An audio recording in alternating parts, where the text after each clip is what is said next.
Hello, good evening friends. Today we are going to start to tell you about the power check. The first step of the power check, the full form of power check is POWERS. P stands for petrol. You will check the fuel of the car. Then after checking the fuel, I'll be explaining you how to do that. The next step is to check the O. O stands for oil. This is the engine, and here is the dipstick to check the engine oil. You have to pull the dipstick out and you have to check the level here. If you notice, there is an H. H means high and L means low. If the level is above H, it's okay. If it's somewhere here, it's fine. It should not be next to L. Okay. Then we have to put the dipstick. This is how you place here. In case if the engine oil is less, there is the chamber over here. We can fill in the engine oil from here. Okay. This is the oil check. O stands for oil. Then W comes for water. You have to check the water of the engine. This is the radiator of the engine. This is the engine cap. Okay. This is super hot right now because the car was already started, so we will not use this. There is a section of bottle, or we call as the reserve bottle, which is over here. You can pour in drinking water or coolant liquid. You can open it, and if you can check in here, there is already liquid in here. Okay, in case if it is less, you can pour more drinking water. Make sure you close it tightly. If the car is off from 8 to 10 hours, you can open this lid. Otherwise, this lid is, if the lid is hot, it's like a pressure cooker. Do not open it. After checking W water for this, the next spot is the wiper bottle. If you can see this bottle, you have to fill in with water also. This is used for the wipers of the windscreen. Okay. W is then, after that, E comes for electricals, which will move back into the car, and I'll explain you the details. Explaining about the P of the power check. P stands for petrol. This is the fuel gauge. If you can notice here the bars, that's for the fuel checking. If the bars are full, it means the fuel is full. Now it's less than full. Okay. If it comes towards O, it means it's over. Okay. Now next to the bar, if you notice, there's a small fuel tank, and next to the fuel tank, if you check, just zoom in please. If you check with the zoom in, there is a small arrow.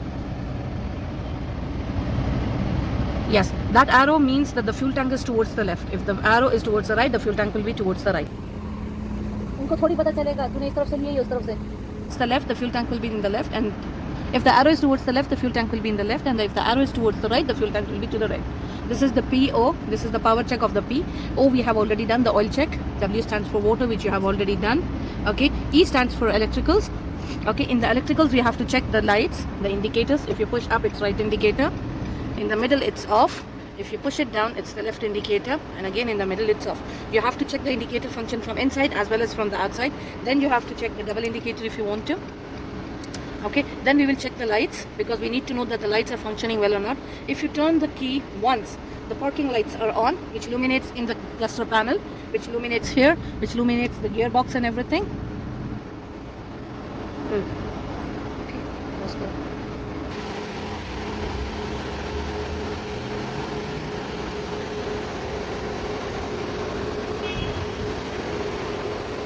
Okay, now as you see, the parking lights are already on. You can see that the lowest light of the parking lights. Once you twist the knob to one position, all the parking lights are turned on. Then once you twist it once more, the normal beam lights are on. Okay. Once the normal beam lights are on, it looks like this. And now look at here. Once you push this button to the outside, the high beam lights are on. So if you notice, this is the normal and this is the high beam light. Okay, and if you look in here, the blue light is illuminated. It means the high beam light is on. Once you pull it back, it turns off. Or if the light is off, then also the high beam is off. Now, when you pull this lever knob towards yourself, you notice that the light is turning on and off. This is called the flashlight or the dipper light. Okay, this is the lights of the car which you have to take care. Then the next step is R. R stands for rubber. You have to make sure all the tires of the car is okay. R stands for rubbers. Rubbers include all the 4 tires of the car. The tires of the car should be checked, whether there is any flat car, over air car, under bloated car. You have to check the tires of the car. Plus you have to check the wipers. Okay, make sure that the wipers are also not damaged. Okay, after checking that, you have to check the rubbers of the car here. These are also should be in proper order, but the most important thing are the tires and the wipers. If you notice, these are the wipers. See, if you push the lever up once, the wipers will move. You have to make sure that the wipers are working well. You can pull this lever. You can pull the lever towards yourself. The water comes and the wiper rotates along with it. Okay, this is how you check the wipers. Okay, and S stands for safety tools, and make sure all the safety tie up all the loose objects in the car. And that's it for this. Now next step you're going to move towards DSSMS. Now find the sign over there, so make sure that you close your door properly. There should not be any red light in the car. This is for the handbrake, this is for the seat belt. Make sure there is no red light in the car, so you have to put on your seat belt and release the handbrake before moving. After that, this is called the RPM meter. The car, it shows the engine, whether the engine is start or not. If it is at 0 means the car is off. Whenever the car is on, the RPM meter will go more than 0. This shows the speed of the piston moving in the car. Okay, if it's at 1, it means 1000 rotation per minute, and so on. This is directly connected to the accelerator. When you accelerate, see, it goes up, it goes along with the accelerator. This is the speedometer. It is directly connected to the tires of your car. It shows your speed. Okay, and the rest here is the gear which you change. This is the time available, and this is the kilometers, how much the car has been run. In this cluster area, you will find four kinds of colors of lights: red, yellow, green and blue.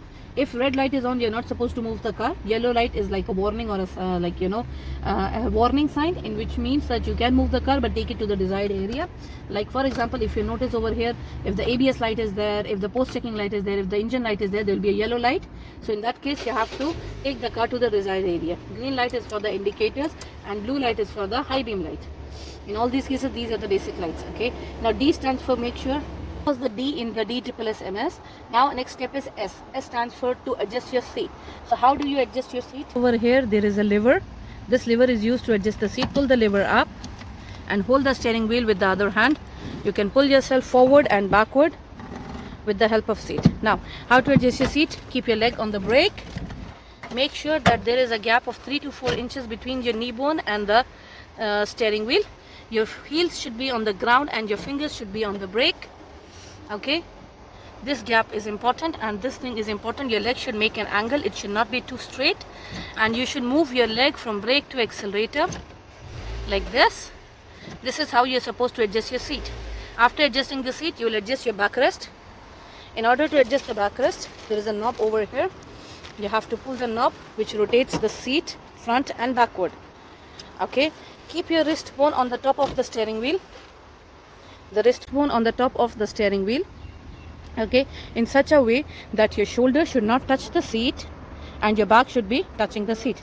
This is the ideal position. Your hands should be completely straight, so that when you hold your steering wheel, you have complete coverage over the steering wheel. You can hold all the sides of the steering wheel. Okay, after this, you should know how to adjust the height of the steering wheel according to your height. If you notice over here, there is a knob over here. You have to push it down with your thumb. This releases the knob and the steering wheel can go up and down. Whichever desired spot you want, bring it to the spot and pull the nozzle up. This is how the steering wheel gets locked. Okay, after doing all this thing, the next step is to adjust your head restraint. Your head restraint should be at the level of your head, not too high, not too low. You can push it up, and with the knob over here, you can push it down. Press the knob in and push it down completely, and then check with the level of your head. It should be at the level of your head. Okay, after doing these 3 steps, the next step is to adjust your mirrors. Your center mirror is always located here. You should be seeing all the 4 sides of the back windscreen in your center mirror. This is the picture which you will get. You can see all the 4 corners in the center mirror. Okay, after adjusting the center mirror, you will adjust your side mirrors. Your side mirrors are adjusted from here. If you push the knob to the left, your left side mirror will be adjusted, which is over here. See, it's moving. Okay, then you will be adjusting your right side mirror by pushing the small button to the right, and then you will be adjusting your right side mirror. Okay, after doing this, the last spot will be your seat belt. Your seat belt is located right over here. You will pull it out in such a way that your seat belt is straight without any twists and turns. You will use your left hand to pull the seat belt, and you will use your right hand to buckle the seat belt in. Then you will give it a jerk to make sure that the seat belt is intact. That would be the end of the lesson today.